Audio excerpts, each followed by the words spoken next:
Hi, this is Reinhard from Everyday Systems.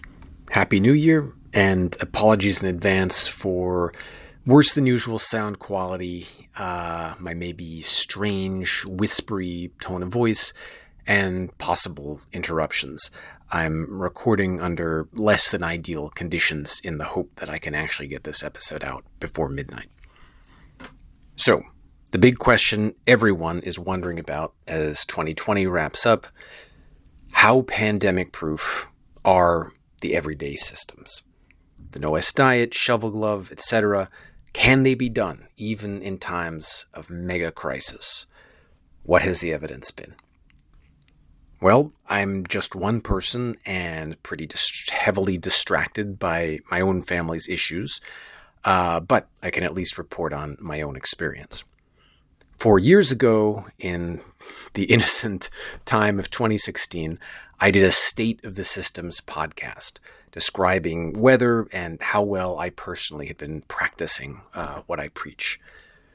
So I figure it's time for a reprise. It took me 2 episodes then, one physical and one what I called spiritual. This time, I'm going to divide the systems into 3 categories: body, spirits, and soul, but I'll see if I can be more concise and jam them all into this one episode. First, the No-S diet. The original everyday system, the mother of them all, born circa 2002. Not much change here. My compliance rate is very high. It's more and more automatic. The biggest, somewhat recent development that occurs to me is that I've been tracking No-S compliance, along with compliance for other systems, in a spreadsheet I call my life log. It's kind of like an updated HabitCal on steroids. I've been doing this since 2016, so this will be year 5. Expect a separate episode devoted to the life log shortly. It's a bit too much to cover as an aside here. Shovel glove, conceived just a few months after No-S, also in 2002, is also still going strong and largely unaltered, though I did have a period about 6 months earlier this year when I switched from doing it every weekday to just 3 days a week, alternating with running. I made the sessions correspondingly more intense to keep the total shovel glove work the same. So I had this, kept the same total number of individual movement repetitions. I think it was 24. I couldn't get it exactly, but it was like 24 repetitions of each movement versus 14. I just concentrated into 3 days. I had to stop doing this and go back to 5 days a week, ordinary intensity shovel glove, because it turns out running is way more dangerous than swinging a sledgehammer around, and I can't seem to do it for any length of time without injuring myself. Usually it's my IT band, but this time it was my knee, and I think I may have ended my running ambitions for good. It's been almost 5 months of no running, doctor's visit, stretches every weekday, and still, every time I go up the stairs, my knee makes this horrible crunching sound. It's a shame, because I discovered to my surprise that I actually really enjoy running. I'm not particularly fast, and I can't go particularly far, and I always seem to injure myself after a while, but I find it very meditative. I'm a lousy sit-down and meditator, so that's a big benefit to be able to get something like that from running. That being said, my experience, these injuries in particular, have made me appreciate what a great, surprisingly safe routine I have in shovel glove. I've still never injured myself doing shovel glove in almost 20 years now, nor have I smashed any furniture or inflicted any collateral damage on innocent bystanders, human or feline. I think this maybe counterintuitive safety record is due in part to how obviously dangerous it is to swing a sledgehammer around your living room. That obviousness forces you to be careful. There's just no room for naive hubris. Whereas running seems safe, partially because it involves nothing resembling a medieval weapon of war, partially because everyone around you is doing it, And that apparent safety can lull you into dangerous complacency. That at least has been my experience. So what is my current shovel glove routine like? As I mentioned, I do it weekdays, 5 days a week. Mornings, not first thing, but early, usually 6 a.m. There's no new movements. I still do the same series of canonical movements in the same order that I recorded in the Routine of Sevens YouTube video in 2016. As I mentioned then, I've so internalized my routine that I no longer bother with the timer. Instead, I just count out 14 reps of each movement, each side. Because I always do the same exercises in the same order, for the same number of repetitions, it's pretty much totally automatic. Before diving into shovel glove proper, I do a set of push-ups, aka degraded beast, squats, aka fertilize the field, and stretches for my running-related knee injury. After shovel glove, I do some shadow boxing with 10-pound dumbbells, uppercuts, hooks, straights, that kind of thing. While I shovel glove, I watch either German news or Netflix shows to practice my German and infotain myself at the same time.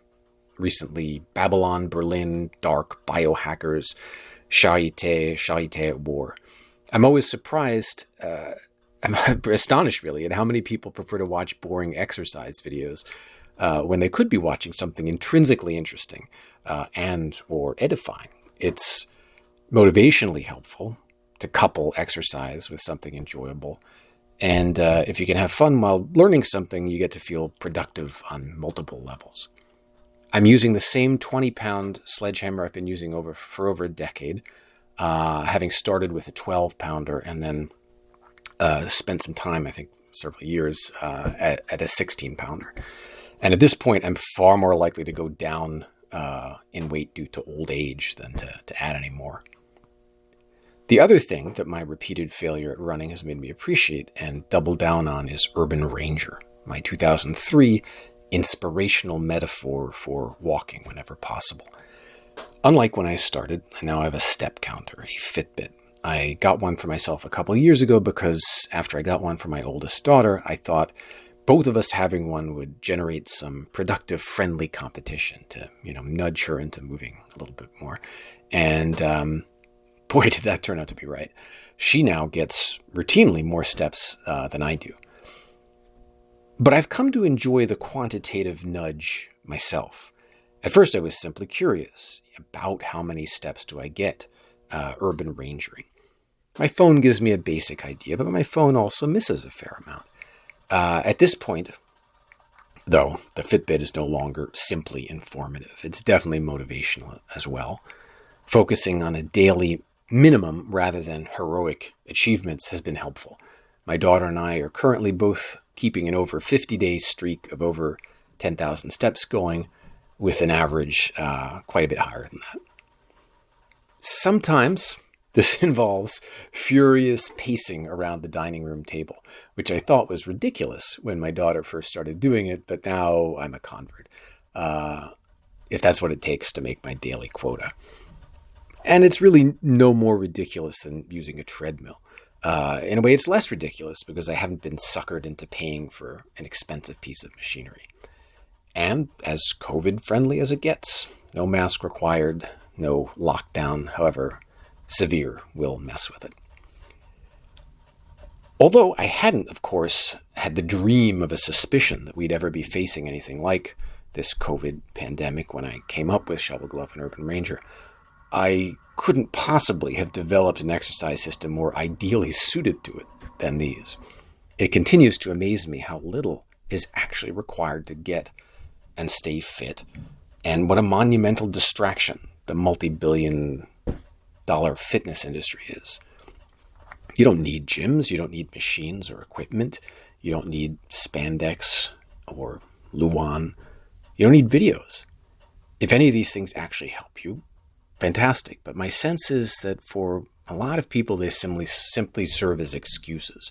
People think, I don't have the right gym, the right machine, the right video. If I did, I'd be fit. And they put off fitness because they think they're missing something that they don't actually need. It's like these things are exercise antimatter. But let me tone down the righteousness a notch. As I mentioned, I now own a Fitbit and find it helpful, and Fitbits are not free. And I fully acknowledge that treadmills and other gear can be helpful to other people. I just wanted to point out a real psychological danger if you're in wrong relationship with this stuff.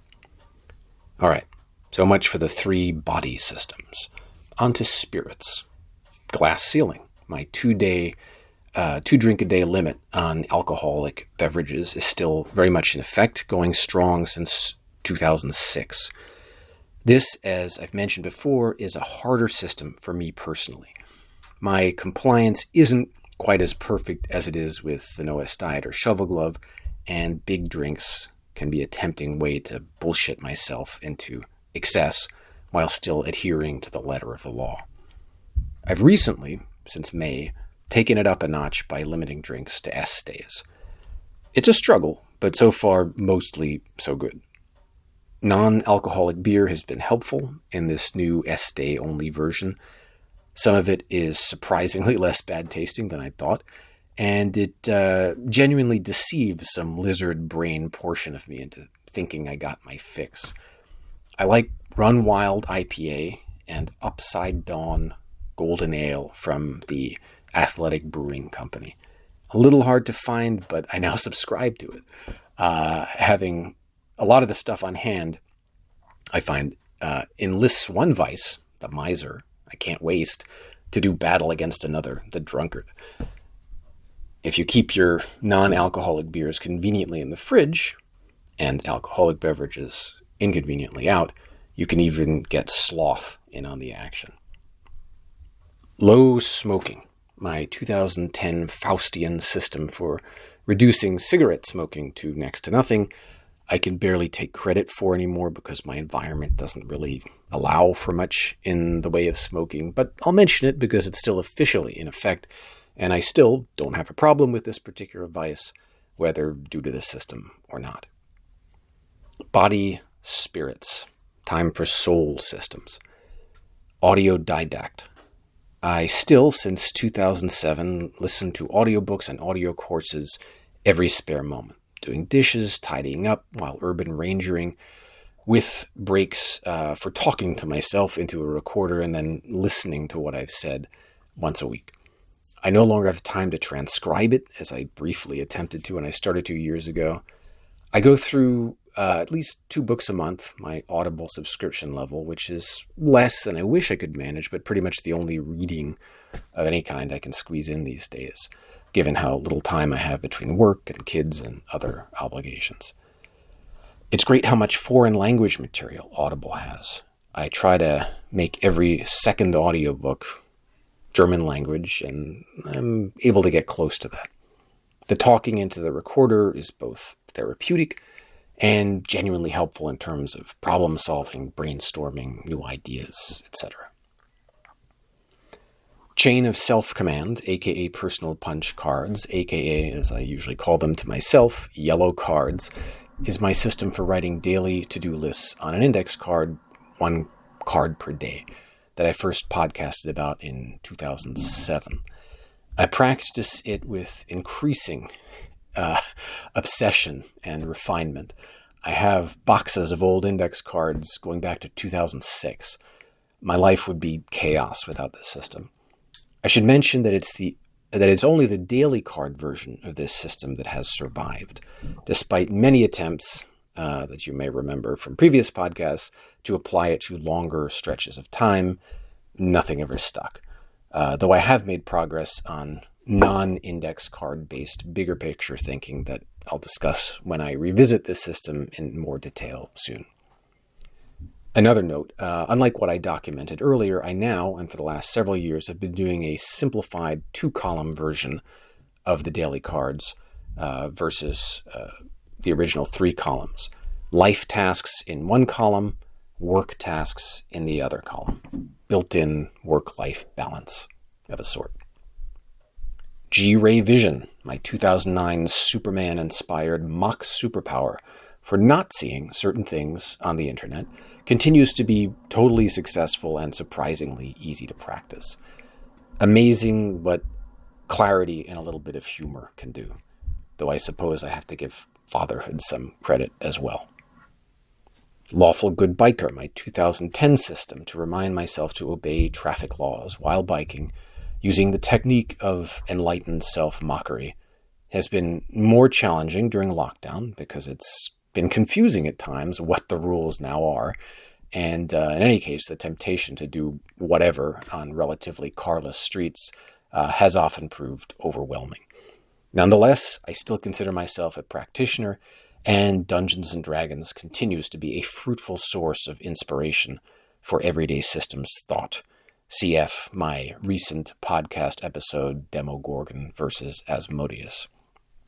My 8-year-old son finally learned to bike this year, so the system was certainly discussed a lot. Mantrification, a system for reminding myself that I am on the hook for certain resolutions by recording myself making commitments and listening to them every day, is off to a good start, even though it's still a baby system, only about a year old. I find that even if my mind wanders and I'm not actually listening to my commitments as I brush my teeth or whatever, I must admit that this happens rather frequently, the fact that I have listened to them, and I know this, adds another layer of psychological defense. Whether I've paid attention or not, I know that I've made this ritual recommitment, and that seems to be reminder enough. The study habit is a system for, I guess, engaging with and assimilating wisdom that I mentioned in 2016, but have still never discussed in detail. I'm not going to say anything about it now, besides the fact that I am still very actively engaged with this, and I commit to recording an episode about it in 2021. Timebox Lord, the newest system, revealed to the world only this month, is still very much in the honeymoon period, so I can't yet really tell how durably useful it'll be, but I'm optimistic. As I mentioned, it plays very well with personal punch cards, which I'm finding to be mutually reinforcing between the two systems. In case you missed that episode, in a nutshell, Timebox Lord is a system for using the technique of timeboxing, applying yourself to a task for a set short period of time, say 14 minutes, my favorite number, both for implementational tasks where you have a pretty good idea of what needs to be done, and for bigger picture brainstorming and goal setting. Finally, Weekend Luddite. After some years of lackadaisical compliance, it is back in force and more necessary than ever. First conceived in 2005, it works like this. Between breakfast and dinner on weekends, I don't allow myself to use a computer to phone or do email, spreadsheets, Teams, web browsing, coding, anything resembling work on the one hand, or aimless distraction on the other. The Scylla and Charybdis of the digital age. The geniuses in Silicon Valley keep on inventing new ways to challenge the boundaries of Weekend Luddite, but so far, I'm managing to beat them back. I do allow myself to use devices for certain whitelisted tasks. GPS in the car, texting to coordinate social events, recipes, shopping lists, music, movies. And that's 13 systems in total that I'm still practicing. 3 body systems, 2 spirits, 8 soul, and plus 1 to make my favorite number 14, if you count the life log, which I mentioned just in passing. For 2021, expect new podcast episodes on the life log, the study habit, and personal punch cards revisited. And please let me know if there's anything else you'd like me to address. Thanks for listening, and may we have to worry less about systems or anything else having to be pandemic-proof next year.